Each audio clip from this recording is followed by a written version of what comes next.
के साथ डिस्कस कर रहे हैं बेटा। दो टॉपिक, जीएम और एचएम।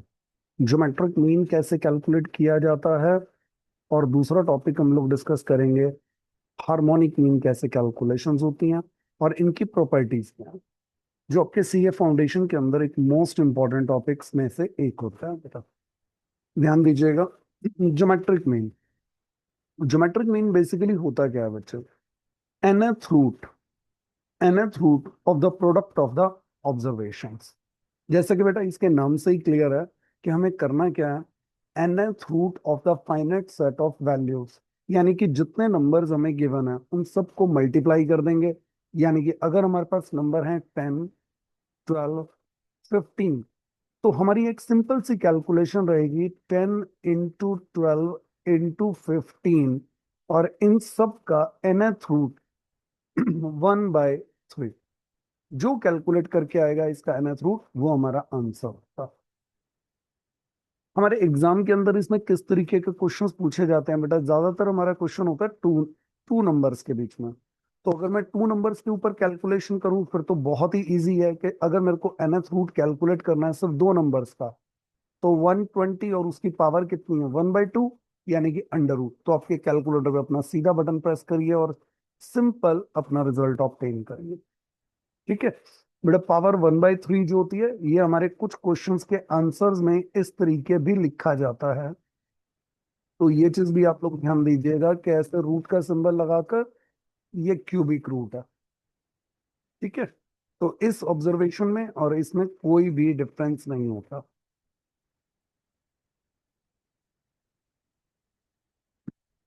नेक्स्ट, अगला पॉइंट है यूज टू कैलकुलेट। इसका हम लोग यूज कहाँ करते हैं? एवरेज परसेंटेज चेंजेस निकालने में।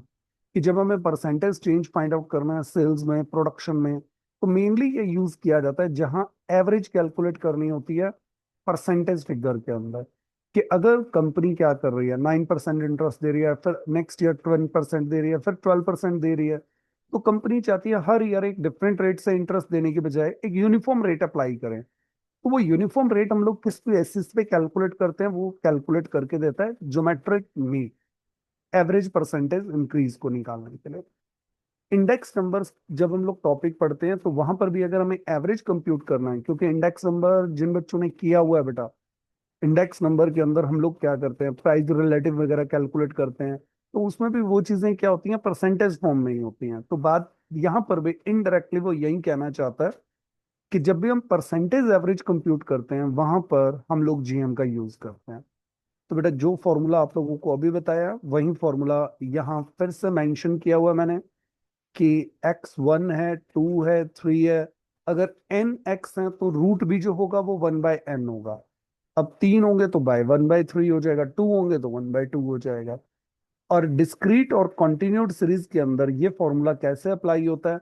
एक्स की पावर करनी है आपको f1, x2 की पावर f2, x3 की पावर f3, xn की पावर fn, और इसका पूरे का कंबाइंड का nth रूट 1/n, जहां पर n का मतलब क्या होता है? n का मतलब होता है सम ऑफ फ्रीक्वेंसी। ये बात नीचे मेंशन भी की गई है। ठीक है, तो ये हमारी ज्योमेट्रिक मीन की एक सिंपल बेसिक कैलकुलेशन होती है कि हम लोग करते किस तरीके हैं। कुछ प्रॉपर्टीज भी हैं इससे रिलेटेड, वो भी आपको ध्यान रखनी होती है। ज्योमेट्रिक मीन अगर हम दो नंबर्स के रिगार्डिंग कैलकुलेट करें तो बेटा ज्यादा फॉर्मूले की गहराई में मत जाइए। अगर दो ही नंबर है तो दोनों को मल्टीप्लाई करके उसका स्क्वायर रूट कैलकुलेट कर दो, क्योंकि पावर 1/2 होने का मतलब स्क्वायर रूट ही होता है। अगर डाटा के अंदर पॉजिटिव और नेगेटिव दोनों तरह के मिक्स नंबर्स हैं तो ज्योमेट्रिक मीन हम कैलकुलेट कर ही नहीं सकते।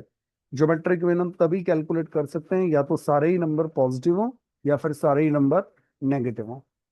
एक भी नंबर अगर जीरो होता है तो बेटा जैसा अभी आप फॉर्मूला देख ही रहे थे कि x1, x2 and so on xn, और इस पूरे की पावर है 1/n।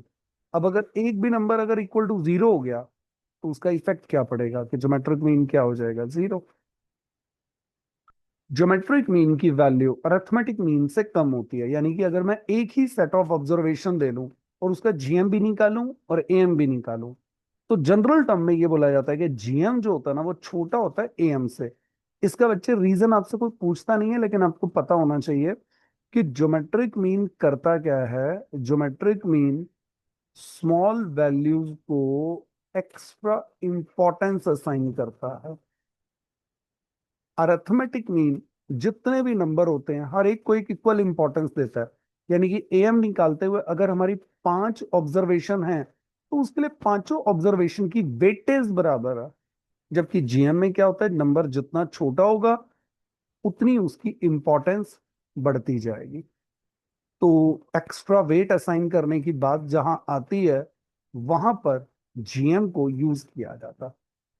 ठीक है, क्योंकि छोटे नंबर की इंपॉर्टेंस ज्यादा है तो ओवरऑल कैलकुलेशन इफेक्ट भी इसी वजह से ये पड़ता है कि जीएम जो होता है वो छोटा होता है, लेकिन ये इक्वल भी हो सकता है। इक्वलेंट कंसेप्ट सिर्फ तभी होता है कि जीएम और एएम की वैल्यू बराबर हो जब हमारा डाटा सिमेट्रिकल हो। सिमेट्रिकल डाटा मतलब इंक्रीज डिक्रीज की जो परसेंटेज होती है बेटा वो इक्वल होनी चाहिए। वैल्यूज में आने वाला इंक्रीमेंट डिक्रीमेंट इक्वल परसेंटेज के तौर पे हो, तो उस डाटा को हम लोग बोलते हैं सिमेट्रिकल डाटा। और सिमेट्रिकल डाटा में जीएम और एएम की वैल्यू इक्वलेंट होती है। जबकि जनरल टर्म में अगर हम लोग बोले तो जीएम छोटा होता है, एएम बड़ा होता है। ये हमारे कुछ प्रॉपर्टीज के पॉइंट्स और भी हैं। देखिए ध्यान दीजिएगा, इन प्रॉपर्टीज पॉइंट में जो ये फर्स्ट वन हमने मेंशन किया हुआ है बेटा, ये कोई अलग वर्किंग नहीं है, ये सिर्फ आपके जीएम के फॉर्मूले को ही रिवर्स किया गया है। ये देखो, जीएम आप लोग अभी अभी कैसे कैलकुलेट कर रहे थे, x1 x2 x3 and so on xn, इस पूरे की पावर क्या थी, 1/n। जब हम लॉग लेते हैं दोनों तरफ का तो log of geometric mean is equal to क्या हो जाएगा, अब ये पावर है तो लॉग की प्रॉपर्टी होती है कि पावर उतर के आगे आ जाएगी, और अंदर क्या हो जाएगा, log x1 x2 x3 xn, आपस में सारे प्रोडक्ट हो रहे हैं ना। तो लॉग की प्रॉपर्टी होती है कि अगर अंदर सारे नंबर मल्टीप्लाई हो रहे हो तो लॉग में एडिशन हो जाता है। तो ये हमारी वैल्यू क्या बन जाएगी, समेशन लॉग ऑफ एक्स की वेरियस आइटम्स, यानी कि x I.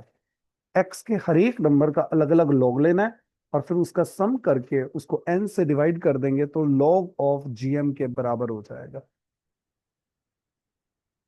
Clear. If all the observation assumed by, अगर सारी की सारी ऑब्जर्वेशन एक ही नंबर की इक्विवेलेंट है, that is called K constant which is greater than 0, तो ज्योमेट्रिक मीन भी क्या होगा, के ही होगा। ठीक है, कहने का मतलब अगर हम सिर्फ 5 ऑब्जर्वेशन ही है और अगर हम इसका जीएम कैलकुलेट करेंगे तो बेटा इसका जीएम जो होगा वो 5 ही आएगा, सॉल्व करने की नीड नहीं है। जीएम अगर एक्स की वैल्यू है, मान लीजिए एक्स एक वेरिएबल है जहां पर नंबर है 1 2 3, वाई एक वेरिएबल है जहां पर नंबर है 5 8 4। आपने क्या किया, आपने मेहनत करी इसका जीएम निकाल लिया, आपने मेहनत करी इसका जीएम निकाल लिया। मैंने कहा कि एक और ऑब्जर्वेशन है जेड, वो क्या है, 1 × 5 5, 8 × 2 16, 7 × 3 21। तो आप ये कहोगे सर एक और सीरीज एक्स्ट्रा इंक्रीज हो गई, अब फिर से क्या करो, तीनों को मल्टीप्लाई करो, उसका क्यूब रूट निकालो। कोई नीड नहीं है बेटा, आप इस प्रॉपर्टी को यूज कर सकते हो। अगर मान लो जीएम ऑफ एक्स जो है, जो आपने यहां से कैलकुलेट किया, फिर जीएम ऑफ वाई है वो आपने यहां से कैलकुलेट किया, अगर आप इन दोनों को मल्टीप्लाई कर दो तो वो जीएम ऑफ क्या निकल आएगा, जेड वैल्यू। सेम यही बात यहां पर भी अप्लाई की गई है कि अगर z इज इक्वल टू क्या है, x अपॉन वाई, अगर हम x की वैल्यू को y से डिवाइड कर देते हैं, यानी कि हमारी z की जो सीरीज है ना, x की वैल्यू को y से डिवाइड कर देते हैं, यानी कि 1/5, 2/8, 3/7, तो उस केस में जो ज्योमेट्रिक मीन होगा z का वो इक्वलेंट टू होगा geometric mean of x divided by geometric mean of y। बेटा ये पॉइंट आपके स्ट्रेट फॉरवर्ड क्वेश्चंस के अंदर एज इट इज इसी फॉर्मेट के साथ गिवन होंगे। जस्ट लाइक वो क्वेश्चंस के अंदर ये बोल देता है कि geometric mean of x is 10, geometric mean of y is 5।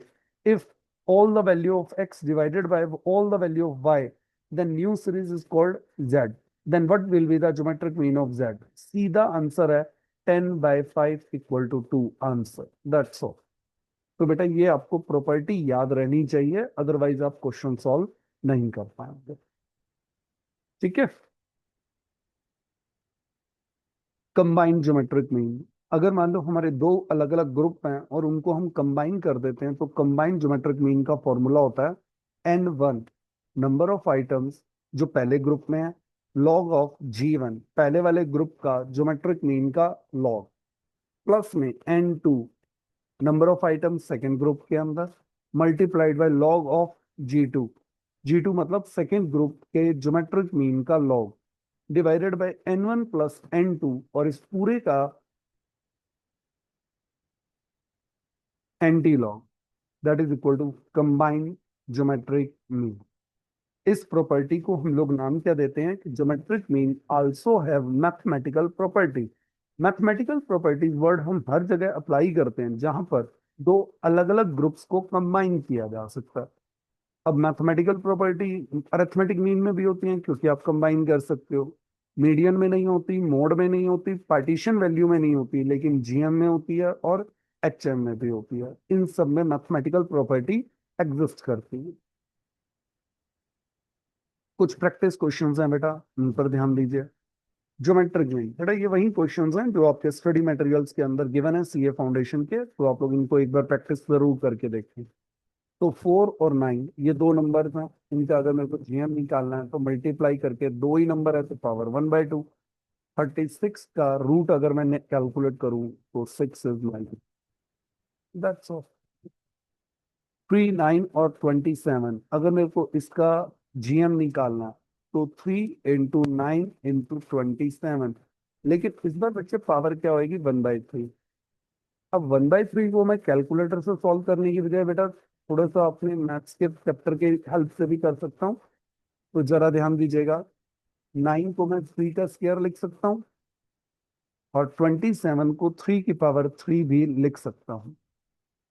इसका मतलब अब मैं इसको ओवरऑल 3 की पावर कितनी 6 मेंशन कर सकता हूँ, और उस पूरे की पावर कितनी है 1/3।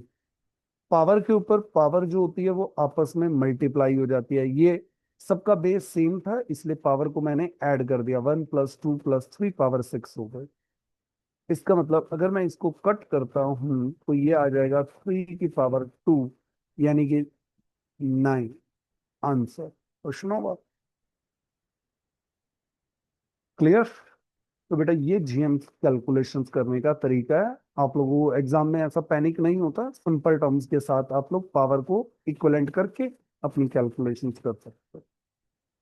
4 और 25 अगर दो ही नंबर हैं तो 4 × 25 A × B का रूट, 100 का रूट क्या होता है भाई 10, आंसर। क्वेश्चन होगा तो सिंपल है बेटा कैलकुलेशन।